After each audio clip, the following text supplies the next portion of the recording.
condenar. Não é citado o erro, não é condenado a falha no caráter de Siquém. O que é que importa?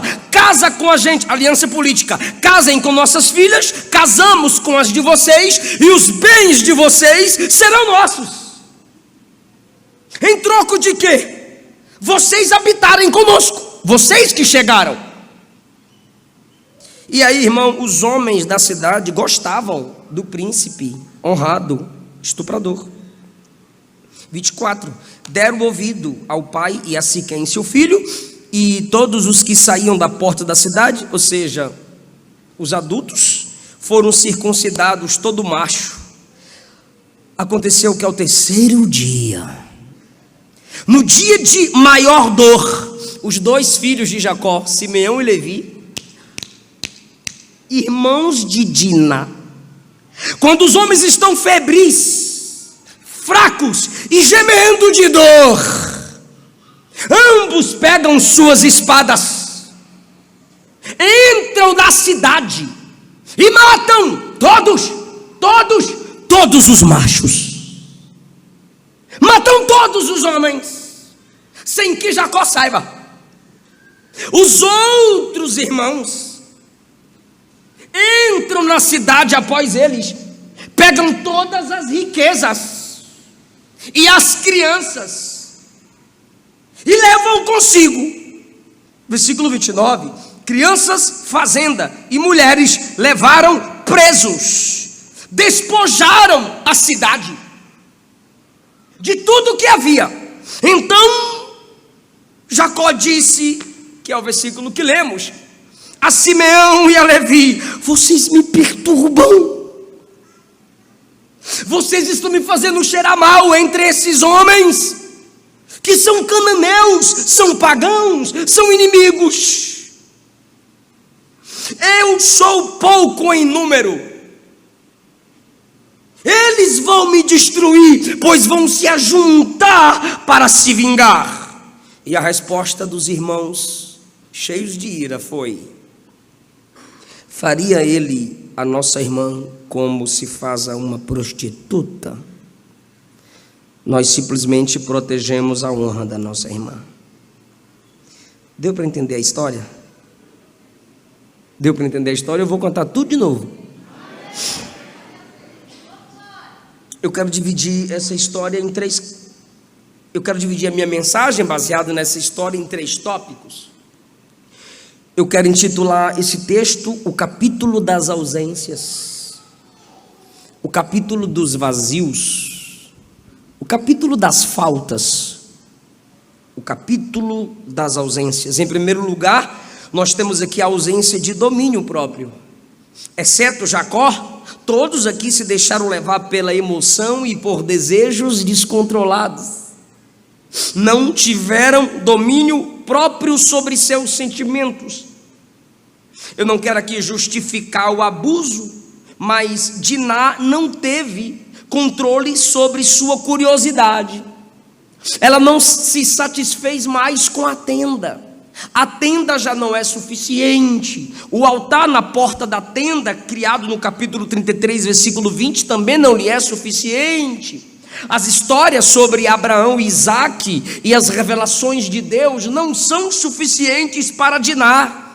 Ela entra na cidade tentando conhecer as moças e fazer uma amizade com um povo que não tem aliança com Deus. Ela entra num ambiente em que ninguém teme a Deus. Ela sai do seu círculo familiar de confiança e proteção e vai tentar algo novo sem a direção do Eterno. E quem se abre para o novo sem a direção do Eterno vai simplesmente alcançar dores desnecessárias. Ela, por curiosidade e desejo de ter novas amizades, vai se envolver num relacionamento forçado que quase traria sobre Israel uma maldição. O príncipe também não teve domínio próprio, se deixou levar pelos impulsos sexuais, abusou de uma moça simples, Apesar de ser príncipe nessa história, ele não passou de um escravo das obras da carne. Porque é uma moça pacata, criada num ambiente em que se fala sobre Jeová. Um povo que simplesmente se apegou às promessas de Deus. Ele, príncipe maduro, lábia na moça, papinho na moça, sabe passar a mão onde não se deve. Mulher convencida pelo que se ouve. Já tem experiência. E assim ele vai convencê-la e levá-la para a cama. E a Bíblia chama de humilhação, contaminação, loucura, desrespeitar a moça, levá-la a um tipo de ato iníquo, fazer com que ela dê a ele simplesmente um prazer momentâneo. Um príncipe se controlando, quer dizer, se comportando como um animal. Se pensasse mais, se refletisse mais. Porém, esse é um texto da ausência do domínio próprio. O pai do jovem príncipe abusador, espertinho, quando vem fazer um pedido, ele oferece um acordo através de um casamento, mas ele sai do âmbito familiar para o âmbito político-financeiro. Ele diz: olha, eles se casam e a gente fica rico com os bens de vocês, e vocês podem negociar na terra. Mas quando ele vai confirmar o acordo com os homens da cidade, o que é que ele diz aos homens da cidade? Olha, eles têm muito gado. A Bíblia diz que Jacó e Esaú eram irmãos e eram tão ricos que ambos não poderiam ficar no mesmo ambiente, porque não cabia tanta riqueza. A bênção de Deus estava sobre aquela família. Abraão, Isaac e Jacó eram riquíssimos. O camarada está de olho no nível de prosperidade que aquela família tem. Agora entenda, por favor, pelo amor de Deus. O pai de um filho que acabou de abusar de uma moça vai falar com o pai da moça, e ele não pede desculpa pelo seu filho ter passado do limite, porque ele não está focado no problema. Ele quer uma solução rápida, mas ele não se domina em seu desejo de enriquecer. E você percebe que é igualzinho a nossa geração. Simeão e Levi, os dois filhos de Jacó, também não tiveram domínio próprio. Se fosse para matar, mata o príncipe. Se é para matar, mata o espertinho. Mas não, eles pegam um sacramento, um símbolo sagrado, circuncisão. Por trás do símbolo sagrado, a intenção é: vocês usam o nosso símbolo, e na confiança que vocês dão ao símbolo, vocês são fragilizados. E na vossa fragilidade, por confiar em nossa proposta de usar o símbolo, a gente mata vocês. Então eles não se controlam em sua ira e matam pais que não tinham nada a ver, irmãos que não tinham nada a ver, filhos que não tinham nada a ver. Destroem uma cidade cheia de famílias inocentes que acreditavam na pureza do seu príncipe. Mas por não se controlarem, por não dialogarem, por não repreenderem, o domínio próprio, ausente na vida do Simeão e do Levi, fez com que eles cometessem uma atrocidade e confiscaram os bens de homens mortos quando estavam fracos, coisa que era permitida numa guerra, que não é o caso aqui. Não houve guerra, houve um plano de vingança bem arquitetado. Não há domínio próprio nessa história. Em segundo lugar, a segunda ausência nesse texto é a ausência da compreensão do sagrado. Segundo lugar, a ausência da compreensão do sagrado. Por que eu digo isso? Porque na proposta que os filhos de Jacó devolvem, a contraproposta que eles fazem, eles dizem assim: circuncidem e fica tudo bem entre nós. Aceitem o símbolo da nossa fé. Alguém está me ouvindo? Diz amém. Eu sei que é uma história pesada, mas eu disse que a Bíblia atribula mesmo. Aceitem um símbolo da nossa fé e está tudo bem. Momentaneamente, os homens aceitaram a falsa mensagem. Aceitem o símbolo da nossa fé. Pelo ato da circuncisão, vocês se tornam prosélitos, amantes dos nossos costumes religiosos. Vocês vão fazer parte da mesma religião. Fazendo parte da nossa religião, vocês podem fazer parte da nossa família. Eles não condenam o mau caráter do príncipe. Eles não condenam o mau comportamento do príncipe da cidade. Eles não chamam a atenção por aquele erro. Eles simplesmente oferecem. Eles oferecem o símbolo da fé. Eles oferecem algo que era sagrado. O que? A circuncisão. E aí a gente faz aliança. E vocês vão ter o que a gente tem. Vocês vão sentir o que a gente sente. Vocês estarão aptos a caminharem conosco. Ah, irmão, não há repreensão, só há proposta. E eu preciso falar aos irmãos que nesse ano de pandemia a gente focou muito na internet, nesses anos, e eu vi por demais o desrespeito com o sagrado, o desrespeito com os nossos sacramentos. A Bíblia não é a palavra de Deus. Pregador jogando a Bíblia sobre a tribuna. Eu e Jesus somos a mesma coisa.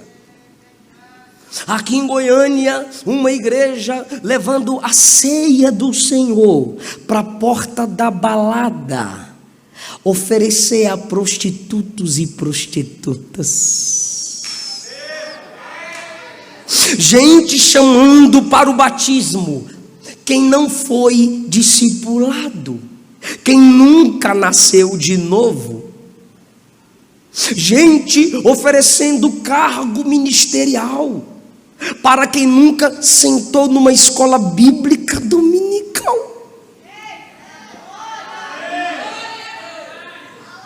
Jesus nunca levou ao apostolado quem nunca tinha sido discípulo.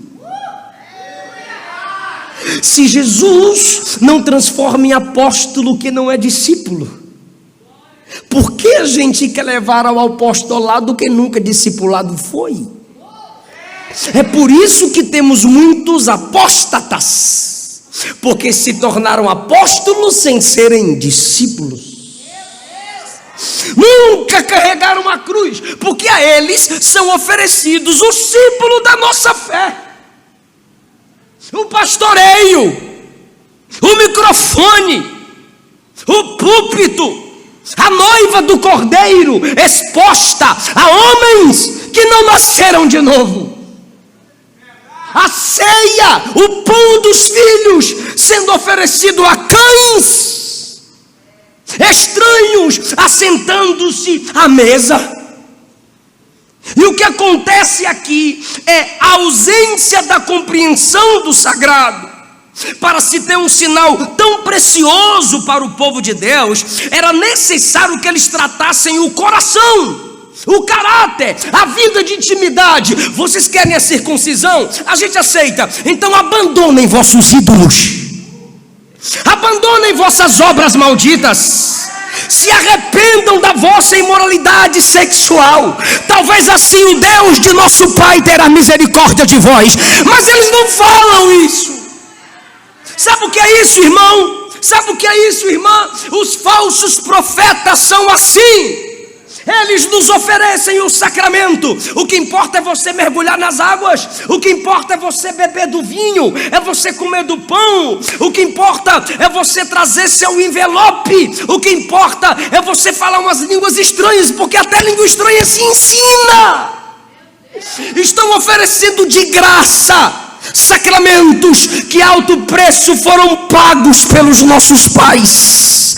Estão desvirtuando o que é teologia, o que é louvor a Deus, o que é adoração. Está tudo sendo entregue de modo fácil. Para quê? Assim a gente enche a igreja, assim a gente fica famoso na internet. E aqui eu lhe digo uma verdade, você que gosta de ouvir esses pregadores ursinhos carinhosos, você que gosta de massagem em vez de mensagem, os falsos ministros têm duas características baseadas aqui nesse texto. Primeiro é, a verdade não é totalmente exposta nas suas palavras. Olha o que eles dizem aos homens da terra: aceitem a circuncisão, mas por trás da circuncisão tinha dor. Por trás da circuncisão tinha fragilidade. E por trás da circuncisão era: no terceiro dia de maior dor a gente mata vocês. Mas eles não dizem, porque falsos ministros não expõem toda a verdade em suas palavras. E a segunda característica é: eles serão assassinos da sua fé. Eles vão acabar com a sua fé, vão minar a sua espiritualidade, vão enganar seus filhos, vão enganar sua esposa, vão enganar seu marido, vão frustrar seu futuro. Falsos profetas não expõem a verdade inteira do evangelho, e eles têm morte por trás das palavras deles. É por isso que a Bíblia diz que é melhor a ferida de um amigo leal do que o beijo do inimigo disfarçado. Então eles não pediram nenhuma mudança, eles só disseram: aceita o corte externo. Mas a circuncisão não era um ato para se tornar povo de Deus. A circuncisão era simplesmente um símbolo externo de um compromisso interno. A circuncisão era um ato de alguém que já tinha dado a sua vida no altar de Deus. Abraão era circuncidado, era homem de altar. Isaac circuncidado, era homem de altar. Jacó circuncidado, onde chegava levantava altar. A ceia não é para ninguém ser salvo. A ceia é o alimento de quem já nasceu de novo e se tornou filho do rei. Aleluia! As águas batismais não é para ninguém ser salvo. As águas batismais são sepulcros, é um sepulcro, e sepulcro é para enterrar defunto. Então só pode ser sepultado quem já morreu para esse mundo. Você desce as águas como morto e levanta de lá dizendo: sou vivo com a vida de Cristo em mim. Irmão, não é para se salvar, são sacramentos de quem já é salvo. Púlpito não é para você tentar ser pregador. Púlpito não é para você testar se dá certo você ser pastor. Não! Nossos símbolos, nossos utensílios, nossos sacramentos é para quem já tem aliança com Deus. E se a gente deu de mão beijada, a gente precisa tomar de volta. São incircuncisos cantando nossas canções. Aí morre e você posta no Instagram com asinha, coroinha, indo para o céu, porque você viu um vídeo de um cachaceiro, de uma cachaceira, de um prostituto, de uma prostituta cantando uma música gospel. Ah, mas nasceu na igreja, o diabo nasceu no céu.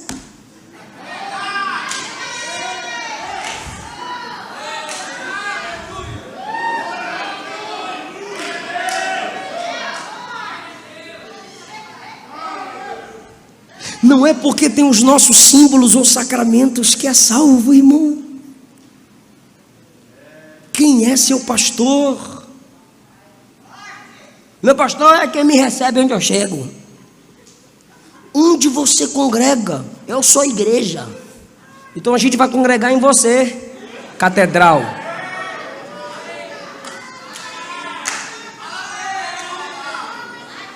Não, eu sou pregador e eu já preguei um monte de lugar por aí. De onde tu vem? Eu estou rodeando a terra aí. É o diabo, irmão. Veio de rodear a terra e passear por ela. Não tem pastor, não tem igreja, mas tem um sacramento. sabe muito bem os nossos símbolos. Ó, sabe a hora do fundo musical, sabe botar a bateria no tom certo, sabe mandar o irmão falar pro outro a frase de efeito. Não precisa baixar o som não, só vou imitar. Pega na mão do irmão, pega, recebe, vai cair bola de fogo. Tá sentindo? O que? Sentindo o que? Fome, dor, o que?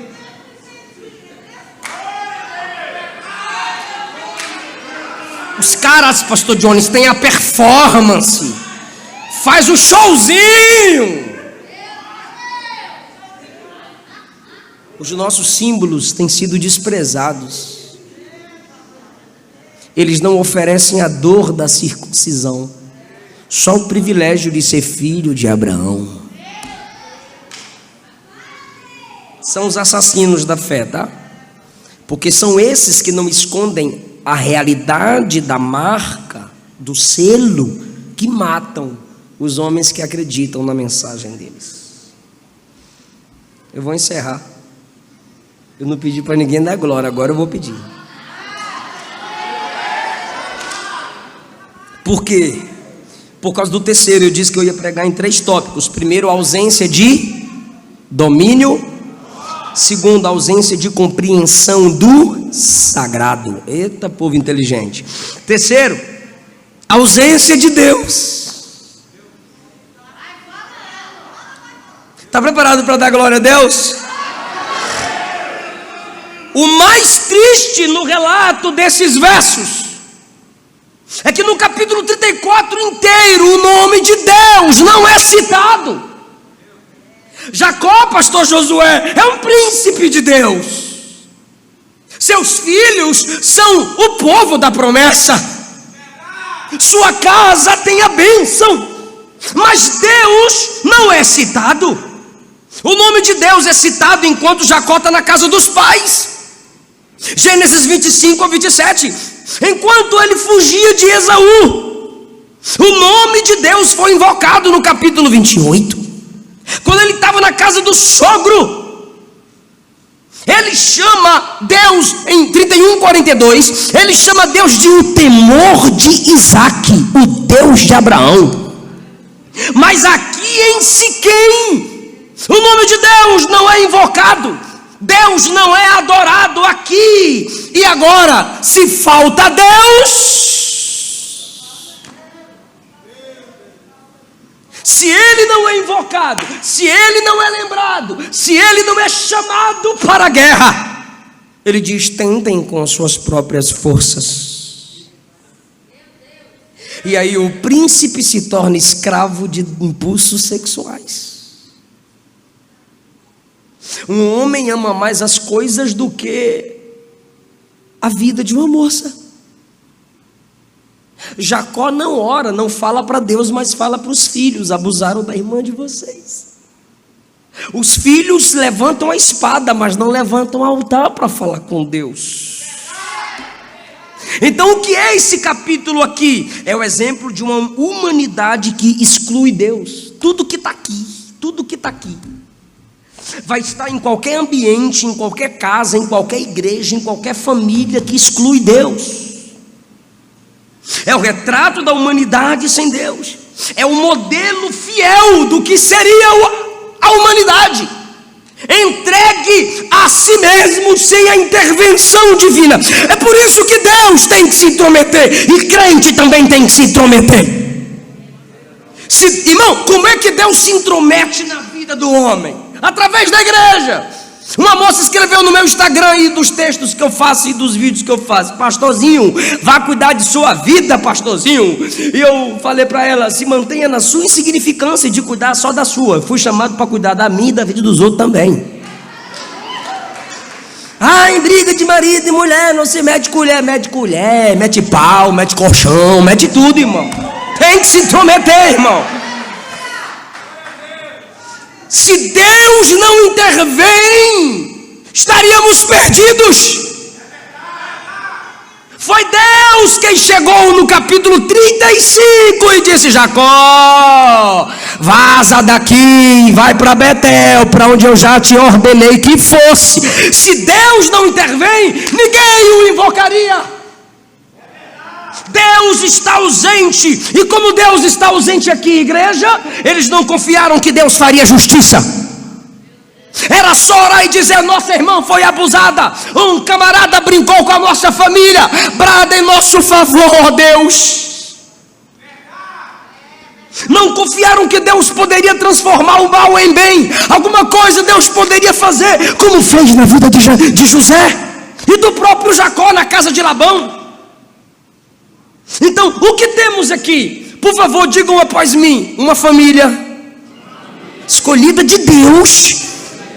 Não chama Deus, não invoca Deus. Sabe como eu resumo isso? Salvos que não invocam o Salvador, filhos do reino que não invocam o seu rei, escolhidos que excluem aquele que os escolheu. Aí você posta no Facebook: escolhida de Deus, escolhido de Deus. Mas você passa uma semana sem orar, escolhido. Deus olha do céu à terra e diz: tu é o escolhido e eu sou o excluído. E aí, pastor, vai terminar a mensagem pesada desse jeito? Claro que não. Não há nada impossível para Deus. Eu vou repetir: não há nada impossível para Deus. Aleluia. O que temos aqui é um retrato da humanidade caída, miserável, pobre, cega, nua, sem Deus. E qual é o jeito? Qual é a solução? Eu falo. Um certo escritor disse: o amor que se eleva é adoração, o amor que se inclina é a graça. A graça de Deus se inclinou, olhou para essa família tão falha e disse: dessa família vai vir Davi. De Davi vai nascer o Salvador. Aleluia. A graça vem de homens falhos. A graça se inclina entre homens falhos para resgatar uma humanidade tão falha e atraí-lo de volta para esse Deus tão perfeito. Aí eu pergunto aos irmãos e a resposta é óbvia, não me estressa não. Faltou domínio próprio no texto, sim ou não? Sim. Mas para nós, a graça diz: nenhuma condenação há para os que estão em Cristo Jesus, que não são mais dominados pela carne, mas são guiados pelo Espírito Santo. Aí eu te pergunto: quem foi que enviou o Espírito Santo para nos dar domínio próprio? Jesus. Segundo lugar, faltou lá o quê? Compreensão correta do sagrado. Faltou instrução, faltou compreensão. Diná, a tenda é melhor do que lá. Diná, aqui tem moças que você pode conversar. Faltou instrução. Jacó dizendo: filhos, Deus vai bradar em nosso favor, Deus vai batalhar por nós. Faltou instrução. Filhos, circuncisão não é para isso, é o selo de quem já é de Deus.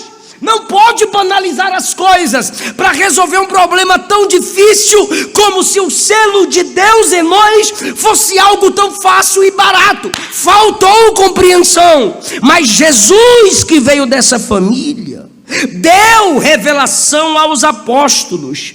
E através do Espírito, os apóstolos escreveram. E por causa das cartas, nós temos compreensão correta de não usar o nome do Senhor em vão, de respeitar a ceia do Senhor, de saber que culto é sagrado e que a palavra de Deus está acima de todas as coisas.